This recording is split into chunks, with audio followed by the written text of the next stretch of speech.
Hello student, welcome to RD study time. और अब हम देखेंगे एक्सरसाइज 2.4 का question number 4। Factorise 12x square minus 7x plus 1। हमने इस पॉलिनोमियल के फैक्टर फाइंड करने हैं। तो आप देखेंगे इसमें वेरिएबल की मैक्सिमम पावर 2 है, यानी ये क्वाड्रेटिक पॉलिनोमियल है। तो क्वाड्रेटिक पॉलिनोमियल को सॉल्व करने के लिए, इसके फैक्टर फाइंड करने के लिए हम लोग कैसे चलते हैं, ध्यान देंगे आप लोग। यहां पे सबसे पहले आपको देखना है एक्स स्क्वायर का कोएफिशिएंट कितना है भाई। यहाँ पे एक्स स्क्वायर का कोएफिशिएंट 12, कांस्टेंट कितना है 1, मल्टीप्लाई कर दीजिए 12 1 जा 12। अब आप देखिए मिडिल टर्म, तो मिडिल टर्म है यहां पे -7, मिडिल टर्म है यहां पे -7। अब हमने 12 का ऐसा फैक्टर यहां पे लिखना है जिनको सम करने पे -7 फाइंड हो जाए। तो चलिए सबसे पहले हम 12 के फैक्टर कर लेते हैं। 12 का एक फैक्टर तो यही हो गया, ठीक है। 12 1 जा 12, दूसरा हो जाएगा 6 2 जा 12, ठीक है। इसी तरह से और भी फैक्टर लिख लीजिए, 4 3 जा 12,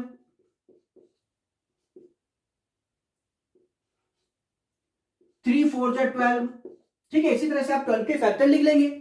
अब आप देखेंगे कि इन फैक्टर में से कौन सा ऐसा फैक्टर है जिसको सम करके -7 आ जाए।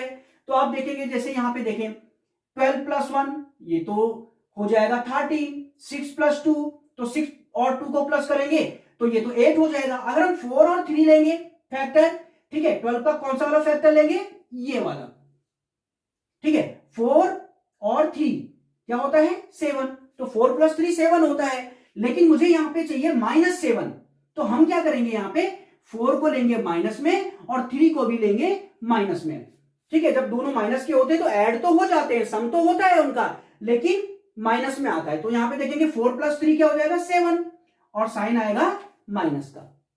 तो आप देखेंगे -7 को क्या लिख सकते हैं आप लोग यहां पे, -4 -3। तो जहां पे -7 लिखा हुआ है वहां पे आप लिख देंगे -4 -3। तो देखते हैं आगे से सॉल्व करते हैं। 12x स्क्वायर -7 की जगह पे आपको लिखना है -4, अब उसके साथ x भी है तो -4x हो जाएगा, -3 तो -3 के साथ भी x प्लस 1। यहां पे आप देखें -4x -3x क्या होता है -7x, ओके।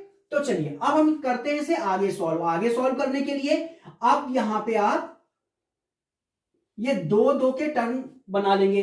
इस पहले 2 के टर्म में आप देखेंगे कि कुछ कॉमन आ रहा है। देखिए इसमें कुछ कॉमन आ रहा है, हाँ। सबसे पहले तो 4 आ रहा है, ठीक है, 4, क्योंकि इसे लिख सकते हैं 4 3 जा 12, ठीक है। इसे क्या लिख सकते हैं 12 को 4 इंटू 3, 4 3 जा 12। देखो इसमें भी 4 है, इसमें भी 4 है, इन दोनों ही टर्म में 4 है, तो 4 तो कॉमन आ जाएगा। दोनों ही टर्म में x है तो x भी कॉमन आ जाएगा। तो आप देखेंगे 4x यहां पे कॉमन आ जाएगा। अगर हम 4x कॉमन लेंगे तो क्या बचेगा भाई, देखो 12 को हम क्या लिख सकते हैं 4 इंटू 3, तो 4 तो कॉमन चला गया तो बचेगा 3। x की कितनी पावर है 2, एक पावर बाहर चली गई, कॉमन आ गई तो एक पावर बचेगी, यानी 3x बचेगा अंदर माइनस। अब देखिए 4 भी चला गया बाहर, x भी चला गया, तो यहां क्या बचेगा 1। अब आप देखेंगे इन दोनों में कोई भी कॉमन आपको दिखाई नहीं दे रहा है, क्योंकि जैसे इसमें 3 है तो इसमें तो 3 नहीं है, ठीक है। इसमें x नहीं है तो कुछ भी कॉमन नहीं है इसमें। तो जब कुछ भी कॉमन नहीं होगा तो 1 होगा, तो 1 कॉमन ले लेंगे हम। जब 1 कॉमन लेंगे, अब देखिए बाहर हम माइनस कॉमन ले रहे हैं तो अंदर के साइन चेंज हो जाएंगे। ये माइनस का 3x है तो प्लस का 3x हो जाएगा, और ये प्लस का 1 है तो माइनस का 1 हो जाएगा, ठीक है। अब अगर हम 1 कॉमन लेंगे तो अंदर इनमें तो कोई चेंजिंग नहीं होगी, 3x तो 3x रहेगा, 1 1 रहेगा। लेकिन हमने माइनस कॉमन लिया है तो अंदर के साइन चेंज हो जाएंगे, ये माइनस का है प्लस हो जाएगा, ये प्लस का है माइनस हो जाएगा। आगे आप देखेंगे फिर से इन टर्म्स में देखें तो इस टर्म में 3x - 1 और इसमें भी देखिए 3x - 1 एक जैसा है, कॉमन ले लीजिए। तो आप देखेंगे 3x - 1 क्या आ जाएगा कॉमन।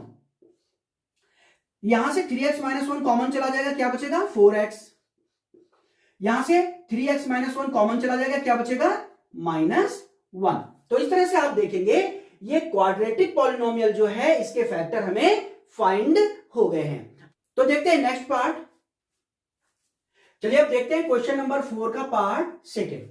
तो सबसे पहले एक्स स्क्वायर का कोएफिशिएंट देखें, क्या है यहां पे एक्स स्क्वायर का कोएफिशिएंट 2 और कांस्टेंट देखें 3, मल्टीप्लाई कर दें दोनों को भाई, 3 2 जा 6। और आप देखें मिडिल टर्म क्या है यहां पे, मिडिल टर्म है 7, मिडिल टर्म यहां पे 7 है। अब हम 6 के फैक्टर करेंगे और वो फैक्टर यहां पे लेंगे जिनको सम करके यानी ऐड करके 7 आता हो। तो चलिए इसके फैक्टर करते हैं। 6 का एक फैक्टर तो यही होगा 1 इंटू 6 और एक होगा 2 3 जा 6, ठीक है। और भी फैक्टर कर लेते हैं यहां पे 3 2 जा 6। अब देखिए इनमें से, ठीक है, कोई फैक्टर ऐसा है जिनको सम करके 7 आ रहा हो, तो आप देखेंगे सबसे पहला वाला जो फैक्टर लिखा है, ठीक है, 1 6 जा 6, 1 और 6 को अगर हम सम कर दें तो क्या फाइंड हो जाएगा 7। तो यहां पर से वो फैक्टर उठाना है आपने जिसको सम करने पर 7 आ जाए। तो ये वाला फैक्टर है वो 6 और 1 को सम करने पर 7 आ रहा है, तो इसके फैक्टर हम लेंगे 1 और 6। तो आप देखेंगे 1 + 6 = क्या होगा 7। तो यहां पे आप क्या करेंगे 2x² जो मिडिल टर्म है, इस मिडिल टर्म के जगह पे यानी 7 की जगह पे आप क्या लिख देंगे 1 + 6। तो चलिए यहां पे लिख देते हैं 1 + 6। तो 7 की जगह पे लिखेंगे 1 + 6। अब 7 के साथ x भी है तो इनके साथ x भी आएगा, 1 × x और 6 × x और +3। अब हम इसे करते हैं आगे सॉल्व। तो आप देखेंगे यहां पे ये जो शुरुआत के 2 टर्म आपको दिखाई दे रहे हैं, इसमें कुछ कॉमन दिखाई देगा आपको। कॉमन क्या हुआ, जो दोनों टर्म में दिखाई देगा वो कॉमन होगा। जैसे इसमें 2 है, क्या इसमें 2 है, नहीं है इसमें 2, तो कोई बात नहीं। इसमें x है, हाँ इसमें भी x है, तो x कॉमन आ जाएगा। अगर x कॉमन ले लेंगे तो यहां से आप देखेंगे 2 और x की 2 पावर में से एक पावर कॉमन चली गई, एक पावर बचेगी, प्लस यहां से x कॉमन चला गया, क्या बचेगा 1। अब इन 2 टर्म को भी ध्यान से देखें, इसमें कॉमन आपको दिखाई दे रहा है 3, क्यों 6 को हम लिख सकते हैं 3 2 जा 6, तो 3 इसमें भी है और इसमें भी है, दोनों ही टर्म में 3 दिखाई दे रहा है आपको, तो 3 हम कॉमन ले लेंगे। अगर हम 3 कॉमन लेंगे तो आप देखेंगे 3 कॉमन चला गया, क्या बचेगा 2 और x बचेगा साथ में, प्लस 3 कॉमन चला गया तो ये तो 3 1 जा 3 है ना, तो 3 कॉमन चला गया, क्या बचेगा 1। अब आप फिर से देखें तो देखिए इस वाले टर्म में 2x + 1 और इस वाले टर्म में 2x + 1 एक जैसा है, इसे फिर से कॉमन ले लीजिए, यानी 2x + 1 फिर से आपका कॉमन आ जाएगा। यहां से 2x + 1 कॉमन आ गया, क्या बचेगा भाई x। यहां से 2x + 1 कॉमन चला गया, क्या बचेगा भाई यहां पे 3। तो इस तरह से हमें इसके फैक्टर फाइंड हो गए हैं 2x + 1 और x + 3। अब हम देखते हैं इसका पार्ट थर्ड।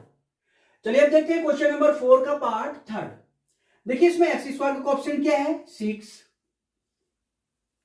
कांस्टेंट क्या है 6, इनका प्रोडक्ट करेंगे तो 6 6 जा 36। अब मिडिल टर्म देखेंगे तो मिडिल टर्म है यहां पे 5। अब हमने 36 के फैक्टर में से ऐसा फैक्टर यहां लेना है जिनको ऐड या सब्ट्रैक्ट करके 5 आ जाए। तो पहले हम 36 के फैक्टर कर लेते हैं। 1 × 36 36, 2 × 18 36, 3 × 12 36, 4 × 9 36। तो देखते हैं अगर इनमें से कोई फैक्टर हमें फाइंड हो गया है कि जिनको ऐड करके या सब्ट्रैक्ट करके 5 फाइंड हो रहा होगा तो ठीक है, नहीं तो हम और इसके फैक्टर लिख लेंगे। तो यहां पे आप देखेंगे 4 9 जा 36। अगर हम 4 और 9 को लें, 4 और 9 को यहां लें तो आप देखेंगे अगर इनको सब्ट्रैक्ट करते हैं तो हमें 5 फाइंड हो रहा है। 9 - 4 क्या हो जाएगा 5, ठीक है, 9 - 4 5 हो रहा है, तो इस वाले फैक्टर को हम यहां पे लिख लेंगे। तो अब हम यहां पे 5 की जगह पे लिख लेंगे 9 - 4, 6x², 5 की जगह पे लिखेंगे 9 माइनस 4। 5 के साथ x भी है तो इनके साथ x भी लिखेंगे हम, -6। अब देखेंगे आप, ये शुरुआत के जो दो टर्म आपको दिखाई दे रहे हैं इनमें कॉमन आ रहा है। हम 6 को लिख सकते हैं 3 2 जा 6 और 9 को लिख सकते हैं 3 3 जा 9। तो आप देखेंगे इन दोनों टर्म में 3 कॉमन आ रहा है, ठीक है, और x भी कॉमन आ रहा है। तो 3 कॉमन लेंगे तो ये बचेगा 2, और यहां से x की 2 पावर है, एक पावर कॉमन आ गई, एक बचेगी, प्लस यहां से 3 कॉमन चला गया, 3 बचेगा, और x कॉमन चला गया तो ओनली यहां पे 3 ही बचेगा। अब हम देखेंगे इसमें भी कॉमन आ रहा है हमारे पास, इसमें कॉमन आ रहा है 2, 4 को लिख देंगे 2 2 जा 4 और 6 को लिख देंगे 2 3 जा 6। तो देखिए 2 दोनों में कॉमन आ रहा है तो 2 हम कॉमन ले लेंगे, साथ ही साथ माइनस भी कॉमन ले लीजिए। अगर यहां से 2 कॉमन लेंगे तो बचेगा 2x, और यहां से 2 कॉमन लेंगे बचेगा 3। बाहर माइनस कॉमन लिया है तो अंदर के साइन चेंज हो जाएंगे, ये माइनस का है प्लस का हो जाएगा, ये माइनस का है ये भी हो जाएगा प्लस का। अब आप देखेंगे इन दोनों टर्म में 2x प्लस 3, 2x प्लस 3 क्या आ जाएगा, कॉमन। तो 2x प्लस 3 हम लेंगे कॉमन, तो 2x प्लस 3 इस टर्म से कॉमन आ जाएगा, बचेगा 3x, और यहां से 2x प्लस 3 कॉमन आ जाएगा, बचेगा -2। तो आप देखेंगे हमें इसके फैक्टर फाइंड हो गए हैं 2x प्लस 3 और 3x माइनस 2। तो ये था क्वेश्चन नंबर 4 का पार्ट 3। अब हम देखेंगे नेक्स्ट पार्ट। चलिए अब देखते हैं क्वेश्चन नंबर 4 का पार्ट 4। x² का कोएफिशिएंट यहां पे है 3 और कांस्टेंट है यहां पे 4, इनका प्रोडक्ट कर लीजिए, 3 4 जा 12। अब मिडिल टर्म देखिए, यहां पे मिडिल टर्म है यहां पे 1 इंटू एक्स यानी 1, यहां पे मिडिल टर्म 1 है। अब हमने 12 के जो फैक्टर हैं उनमें से ऐसा फैक्टर लेना है यहां पे जिनका प्लस या माइनस करके 1 फाइंड हो जाए।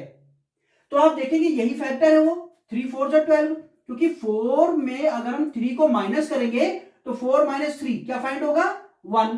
तो यहां पे आप देखेंगे 3x²। अब यहां पे एक चीज और ध्यान देनी है आपको -1 चाहिए, यहां पे -1। अगर हम यहां करेंगे तो ये तो 4 माइनस 3 प्लस 1 फाइंड हो जाएगा, हमें तो यहां चाहिए -1।